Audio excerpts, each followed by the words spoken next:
Hi, welcome to Words of Torah. I'm Rabbi Johanna Hershenson, and I serve Temple Beth Tikva in Bend, Oregon. Thank you for joining me. We are entering into the third weekly reading in the book of Deuteronomy. The rabbis call this portion Eikev.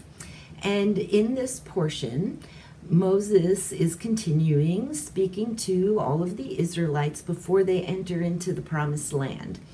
And one of the themes that gets picked up this week is the importance of gratitude leading us into generosity.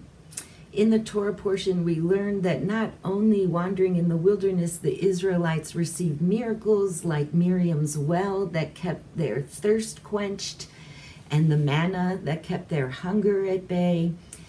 The Israelites also, in 40 years, their clothes never wore out. That the miracles of wandering through the wilderness really were recognizing abundance and resilience in a desert, right? There was enough food, there was enough water. The clothes and the shoes that we wore as we wandered held us through our wanderings. And so we read in this Torah portion that when you eat and are satisfied, v'achalta v'savata uveracheta, you are now obligated to bless as a result of having eaten and been satisfied. The Musar rabbis, the rabbis who we are studying this year in Temple Beth Tikva, who draw lessons in character development, in ethics of living, suggest that generosity is the character development trait, the midah, that is demonstrated by Moses' words in these Torah portion. And one of the most interesting aspects of the generosity that Moses exemplifies is not only his willingness to give of his own abundance to others, but also to receive, to make space for others among the ancient Israelites to be givers in their own right. We think about generosity in terms of what we give. Do we often think about generosity in terms of how we behave when we receive? Do we not like getting help from others and kind of spend a lot of mental and verbal energy making sure everybody else is okay when the truth is they want to check in with us and care for us? Is that a lack of generosity?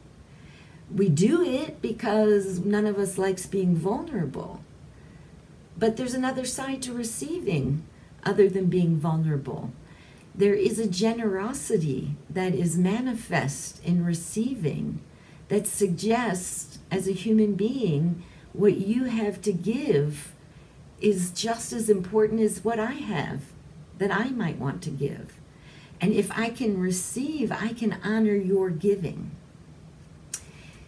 Eat and be satisfied and bless God, lest you think everything that happens is at the work of your own hands.